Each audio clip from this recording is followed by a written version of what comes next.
देश का फकीर शहंशाह सोता है महलों में और भारत की बेटियां रोते हुए सोती हैं सड़कों पर। उत्तर प्रदेश के बाबा जो कहते हैं कि अपराधी को मिट्टी में मिला दूंगा, तो इन बेटियों ने एक अपराधी के खिलाफ आवाज उठाई है। मुकदमे हैं उस सम्मानित व्यक्ति जिसे आप कह रहे हैं, 150 के करीब मुकदमे हैं, और किसी सम्मानित व्यक्ति पर 150 मुकदमे ना होते, अपराधियों पर 150 मुकदमे हो सकते हैं। जब राजा तेल डाल के कानों में सो जाए और गृह मंत्री चुनाव में बिजी हो जाए, तो इन बेटियों को कौन न्याय देगा? अगर दरिंदा है तो दरिंदे को दरिंदा कहा जाएगा।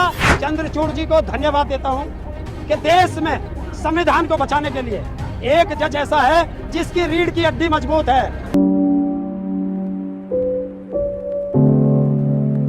ये बच्चे हैं, ये कुश्ती के दाव पेच जानते हैं, ये राजनीति के दाव पेच नहीं जानते थे।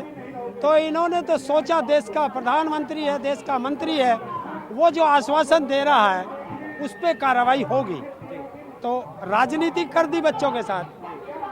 तो इस बार बच्चे आकर के बैठे हैं और देश को देखना चाहिए कि ये देश की वो जनता जब वो है, आन बान शान है।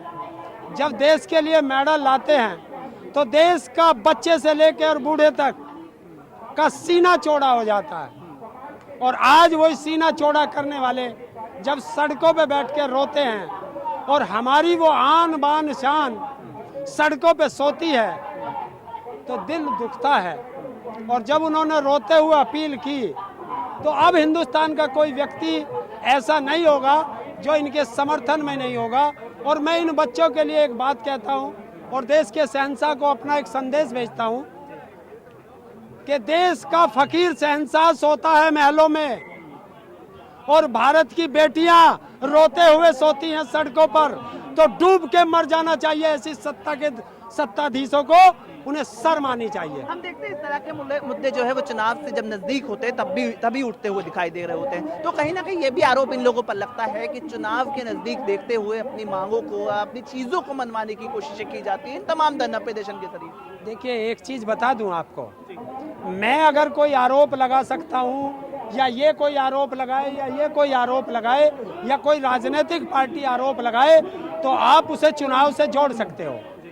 जब एक बेटी, देश की बेटी आकर के कहे, और वो भी कैमरे पे कहे कि हमारी इज्जत के साथ खिलवाड़ हुई है, ये कोई बेटी कहने को तैयार नहीं है। कितनी मजबूरी होगी उस बेटी की जिसने ये बात आकर के कही है, सोचने वाली बात है। और जो ये राजनीति की बात करते हैं वो देश के गद्दार लोग होंगे जो इन खिलाड़ियों पे आकर के ऐसे इल्जाम लगाता होगा। मैं यही तो कहता हूँ, जिस दिन आप लोग का मतलब देश की जनता ये समझ जाएगी, उस दिन इस देश का कायाकल्प हो जाएगा कि बेटियों के लिए कोई राजनीति नहीं होनी चाहिए। बेटी ऐसी मेरी है, ऐसी देश के राजा की है और ऐसी देश के राष्ट्रपति की है। देखिए, देश का गृह मंत्री कहता है कि बेटियां रात को गहने पहनकर भी सड़कों पे घूम जाएं, कोई उसकी तरफ आंख नहीं उठा सकता। तो देश के प्रधानमंत्री, देश के गृह मंत्री के नाक के नीचे, उसके भवन के नीचे आज ये बेटियां बैठी हैं ना न्याय मांगने, तो क्यों गृह मंत्री चुप है? और उत्तर प्रदेश के बाबा जो कहते हैं कि अपराधी को मिट्टी में मिला दूंगा, तो इन बेटियों ने एक अपराधी के खिलाफ आवाज उठाई है। तो बाबा जी, आप थोड़ा सा इनकी तरफ ध्यान दें और देखें, तो आपकी बात में कितनी सच्चाई है जनता को पता चल जाएगी। देखिए, अगर आप एमपी हैं तो आपको किसी ने लाइसेंस नहीं दिया कि किसी बेटी का शोषण करें, फिर वो सम्मानित नहीं रहता था, वो अपमानित व्यक्ति हो जाता है। तो आप मानते हैं कि सिलेक्टेड कार्रवाई होती है? कितने मुकदमे हैं उस सम्मानित व्यक्ति जिसे आप कह रहे हैं? 150 के करीब मुकदमे हैं, और किसी सम्मानित व्यक्ति पर 150 मुकदमे ना होते, अपराधियों पर 150 मुकदमे हो सकते हैं। आप मानते हैं कि जो 2024 में लोकसभा चुनाव, तो वोट बैंक का डर लग रहा है क्या? आप देखिए, इसे चुनाव से ना जोड़ा जाए। सांसद है ना, बेटी अपने लिए न्याय मांग रही है और देश की बेटियों के लिए न्याय मांग रही हैं। और अगर इसी तरीके से सरकार चुप रही तो कौन अपनी बेटियों को वहां भेजेगा? कि फिर कैसे कहेंगे कि बेटियों को हम बराबर सम्मान देते हैं। कौन अपनी बेटियों के लिए तिरंगा लहराएगा? ये सोचने वाली बात है। और देश की जनता से आपके चैनल के माध्यम से एक अपील करता हूं कि जो जहां है, नजदीक है तो जंतर मंतर पहुंचे, और दूर है तो वहीं से इन बेटियों के सम्मान के लिए आवाज उठाए। क्योंकि आज इन बेटियों की बारी है, कल आपकी बेटियों की बारी होगी, फिर आपकी बेटियों की बारी होगी।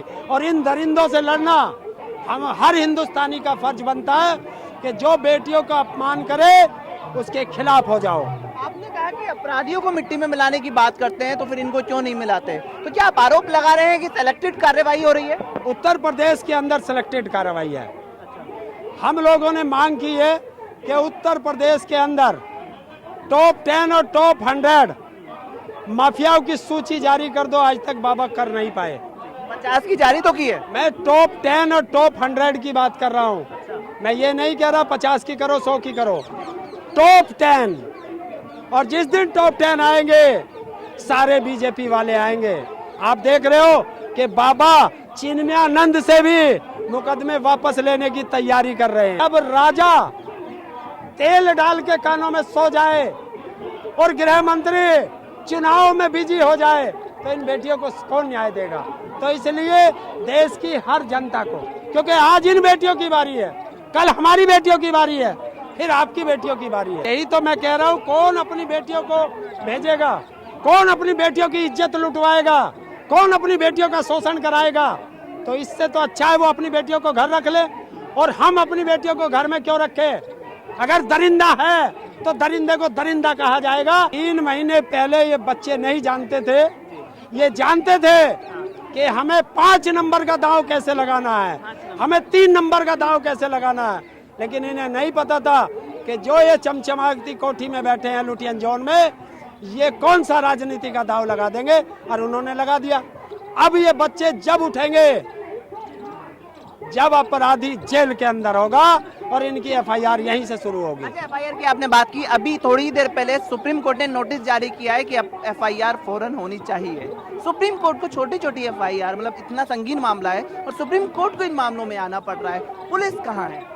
देखिए, मैं सुप्रीम कोर्ट के चीफ जस्टिस चंद्रचूड़ जी को धन्यवाद देता हूं कि देश में संविधान को बचाने के लिए एक जज ऐसा है जिसकी रीढ़ की हड्डी मजबूत है। वरना रीढ़ की हड्डी ना किसी में, सबकी खत्म हो गई थी। हमने देखा ना कि एक चीफ जस्टिस रिटायर होता है, संसद में जाके बैठ जाता है। एक चीफ जस्टिस रिटायर होता है तो वो जाके गवर्नर बन जाता है। एक रिटायर होता है तो किसी संस्थान का अध्यक्ष बन जाता है। तो न्यायपालिका से जो जनता का विश्वास उठ रहा था, चंद्रचूड़ जी के आने से जनता का वो विश्वास पुख्ता हुआ है। अच्छा, इस वक्त जो अपोजिशन है वो बहुत मुखर नजर आ रहा है। एक तरफ सत्यपाल जी होते हैं तो दूसरी तरफ पहलवान होते हैं। क्या 2024 की तैयारी करनी है? देखिए, चुनाव की जगह रहेगा, यहाँ चुनाव नहीं। 2019 का जब चुनाव पे बात करनी हो, जंतर मंतर के बाहर खड़ा होऊंगा, तब चुनाव पे बात कर लेना। सत्यपाल जी पे बात करना चाहूंगा। सत्यपाल जी पे मैं बता देता हूँ। एक देश के गृह मंत्री से किसी ने इंटरव्यू लिया, जेल के तिहाड़ी ने, जो 100 करोड़ की रिश्वत मांगने में जेल में रह के आया हो, और सारे इंटरव्यू के बाद लास्ट सवाल सत्यपाल मलिक पे पूछा है। और देश का गृह मंत्री जो झूठ बोलता है, वहां भी झूठ बोल गया कि सत्यपाल मलिक जी ने उस दिन क्यों नहीं बोला पद पे रहते हुए। तो मैं बता देता हूं, इंडियन एक्सप्रेस का वो 14 फरवरी 2019 को ये घटना घटी थी जब हमारे सैनिकों की बलि चढ़ाई गई थी 40 की। और 15 फरवरी को इंडियन एक्सप्रेस में सत्यपाल मलिक जी ने बाइट दी थी। तो जो भी सत्यपाल मलिक जी के बारे में पूछे उसे वो बाइट दिखा देना, मैं अभी आपको सबको दे दूंगा, मेरे पास है। अच्छा, आपने कहा कि बेटियों पर इन पर बात की जाए। कल जिस तरह से इन्होंने रोककर अपील की, पिछली बार मना कर रहे थे कि यहाँ मत आइए, इस बार अपील कर रहे हैं कि सब लोग आइए। खाप पंचायतों से भी अपील की है, तो क्या खाप पंचायतें आ रही हैं? क्या आप लोग, क्योंकि किसान संगठन से आप हैं, तो क्या अब किसान संगठन भी यहाँ आ रहे हैं? देखिए, बात किसान खाप पंचायत की नहीं, किसान संगठन की नहीं, बात है देश की बेटियों की। और बेटी किसी की भी हो, किसी की भी हो, और ये तो आन बान शान है। ये तो विदेशों में जब तिरंगा लहराते हैं, वो चाहे रेसलर कोई भी हो, किसी भी फील्ड का खिलाड़ी हो, उस दिन मेरा भी सीना चौड़ा हो जाता है कि मैं जानता नहीं कि 5 नंबर का दांव कैसे लगेगा।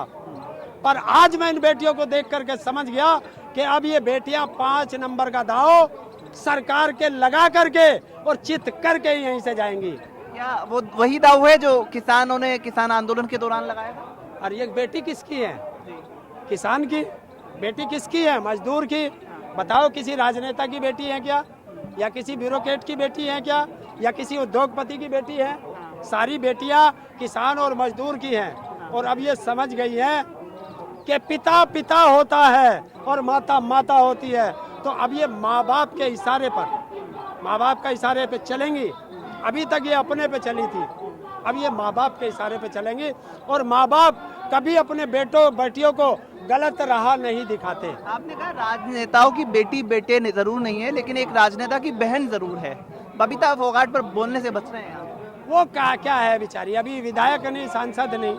और एक चीज होती है, देखिए घर में कुछ लोग सुकनी भी होते हैं, तो अब मैं क्या कहूँ, क्योंकि वो भी एक बेटी है। उसको समझ आनी चाहिए कि उसकी बहन यहाँ बैठी है, अरे ठोकर मार के आ उस पद पे।